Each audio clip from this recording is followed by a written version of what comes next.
want to help something, send some good comments. Come down to destination. It's in the southern part of California, city be very epic. He my brother, he my age-bone cone. You know, every few years, Black people fall in love with something that feels like it's just for us. Something that's ours. Something that's not corporate, it's not polished, it's not a room full of focus group people telling us that, hey, this is what Black people would like. It's something that's real, something authentic. And then, like clockwork, comes in an owner, most of the time white, just being honest. They want to rebrand. And this is how I feel about this whole Tendernism controversy that's been going on my timeline for the past few weeks. Because this isn't just about barbecue. It's more about a pattern that always want to replace someone who's Black that curated something or created something. And there's always the powers that be come in and want to take credit for it. And today we're here to break that down. This whole Tendernism thing. It's Ish from Just Say Anything TV. Y'all stay tuned. You're not just saying that? I never just say anything. Let's be honest. Nobody ever was pulling up to the destination smokehouse, one in the nation, whatever it's called, because of the owner.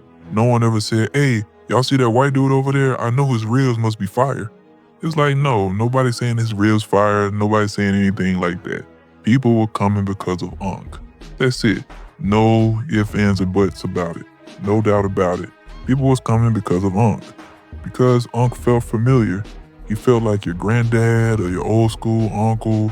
You know, the one that's playing dominoes at the table. You know, he trash talking. He's saying, you know, he got a little two-step with him with his drink. And he's very passionate about his barbecue.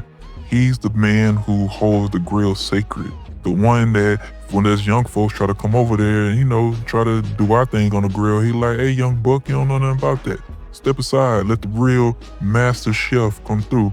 This man is passionate about his stuff. That's branding that money can't buy. You can't market that.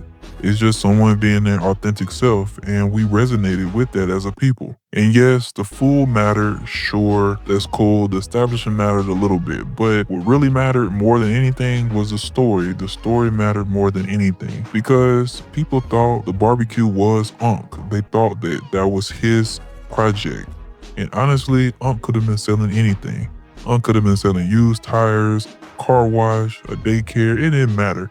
It was just, for us, we saw a Black man who was passionate about his craft and he was proud of his work.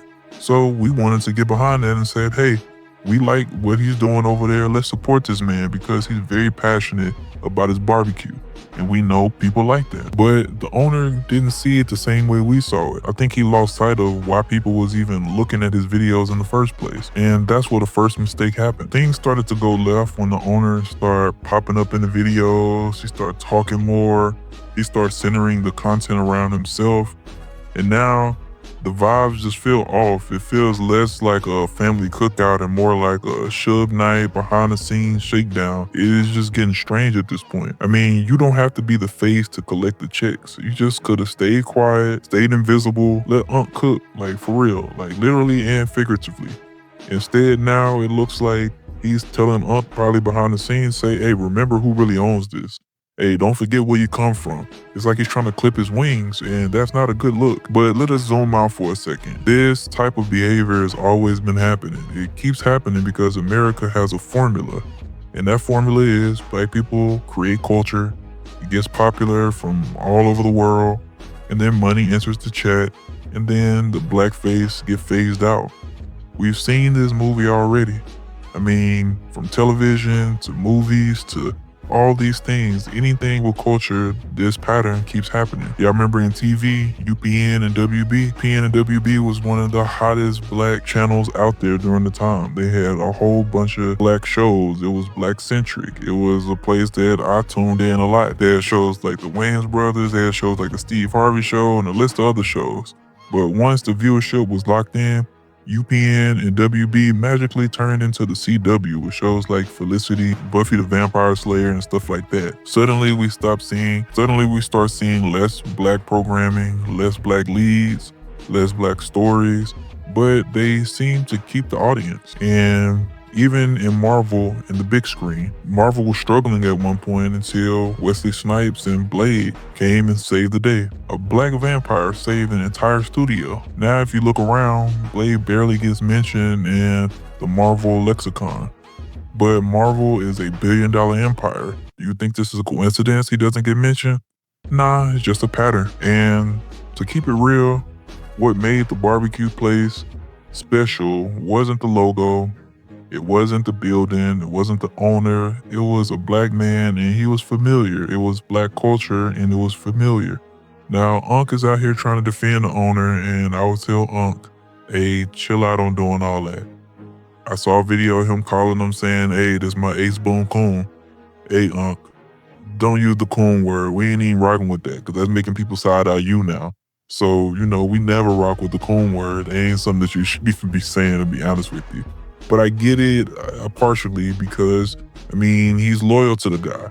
He's an old school cat. He's like, hey, if you rock with me, I rock with you. If you're nice to me, I'm nice to you. But he don't maybe see there might be a play happening behind the scenes that he might not be aware of. And people are trying to defend Unc from this guy. When Keith Lee was there and he was trying to give Unc a tip, specifically, the owner was like, hey, bust it down and, break it down with all my other people inside the establishment. And it's like, no, we came here for Unc. Let him be the star. We get that they have chefs and cooks and whatever, but they were cool until Unc was on his shining. So it's like, hey, let Unc get his money. But still, Unc is still trying to defend the white owner.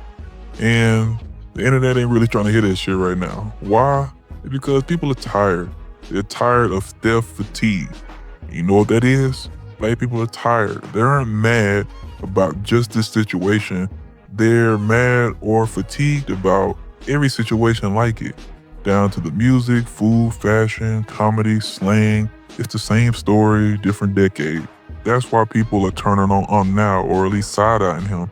And honestly, the sad part is, it's not even Unc's fault because he didn't invent the system on what's going on. He just trusts the system. And that could be his downfall as well too. Because I'm gonna call it like I see it. This owner is starting to look like the Elvis Presley of barbecue. He wanna get the credit, he want the visibility, he wanna get positioned as being the genius and the creator behind the whole thing. While the very culture that made it hot get questioned. It is really strange. And now it feels like the owner is like he's trying to be Diddy all in the videos, all on camera, dancing in the spotlight. It's like, fam, nobody asked for you. Nobody asked for that. Just go to the background, bro, and be cool.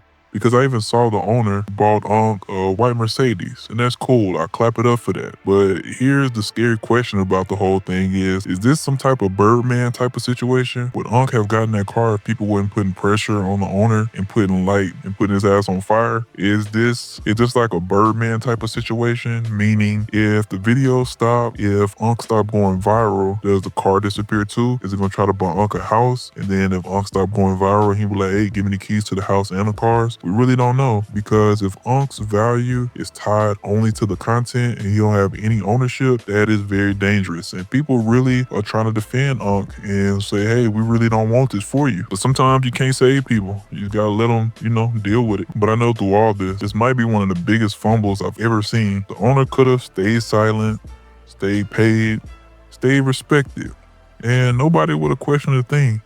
Instead, now people are side-eyeing the whole situation. They're side-eyeing everything. And the saddest part is, Unc didn't lose respect because of the food. He lost it because he's starting to lose respect from some people is because of the optics of the thing. It's looking very Django, the slave owner, all these other things. And they ain't accusing the man of that, but it's just looking like, hey, Unc, I hope who gets the credit when Black excellence goes viral. And we've seen how this story ended too many times. And we're just fatigued. So that's been my video for today. Y'all let me know how y'all feel about this Tendernism Unc situation. Do y'all think Unc should trust this guy? Do y'all think he's trusting him too much? Do y'all think that maybe people blowing this out of proportion and say it should just let Unc cook? Do you think all this just don't even matter? Y'all let me know in the comments below. This has been Ish from Just Say Anything TV. Thank you if y'all made it this far. See you on the next video. Y'all hold it down. Peace. Just say anything. Like, share, and subscribe. just say anything.